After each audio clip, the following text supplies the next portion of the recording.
screens share the smoky air. People push and shove each other to get away from the fire. Mothers and daughters, sons and fathers, old and young are slaughtered. Terrorists rule the air in airplanes, while people on planes make one last call to their loved ones. People on ground level have ash and dirt on their face, with tear streaks on their face. 2,977 people are murdered on 9/11. At this point, America was easily at their lowest, the absolute bottom. But when you are at your lowest, the only way you can go is up. President Bush, George Bush, there we go. He gave us hope with this speech. You can go ahead. So George W. Bush is the speaker. He's president of the United States. He's only been president for 8 months when 9/11 occurs. Before he was president, he was the 46th governor of Texas. This helped him get elected as president, along with having his father be a previous president. Compared to his father, he was not the best. But after his address to the nation on 9/11, his speech, his approval rating went from 60% to 90%. This speech was delivered the night of 9/11 after the attacks in the Oval Office. It was broadcasted on TV and through many, many radio stations. These acts of mass murder were intended to frighten our nation into chaos and retreat. But they have failed. Our country is strong. A great people has been moved to defend a great nation. Terrorist attacks can shake the foundations of our biggest buildings, but they cannot touch the foundation of America.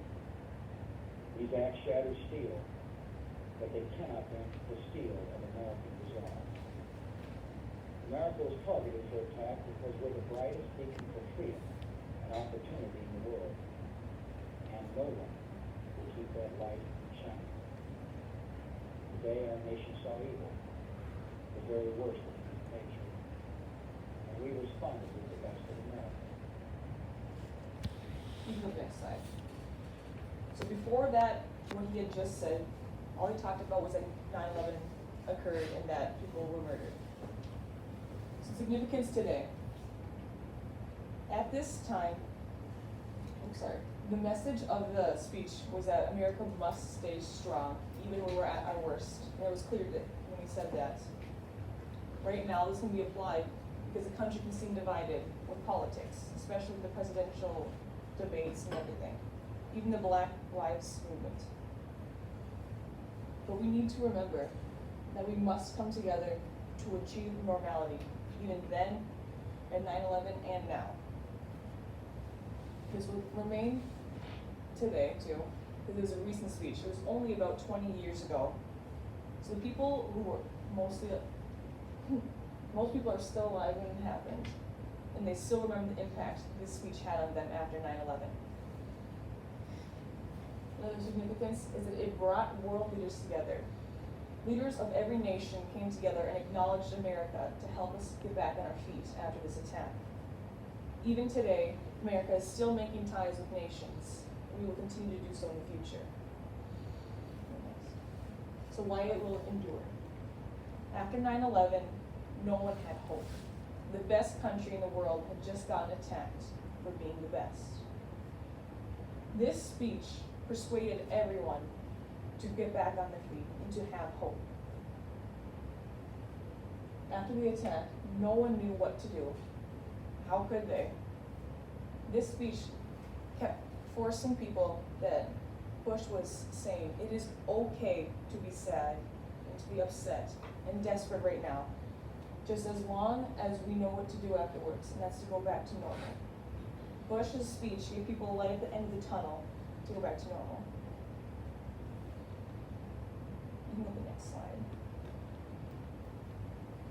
So throughout his speech, Bush uses many rhetorical devices.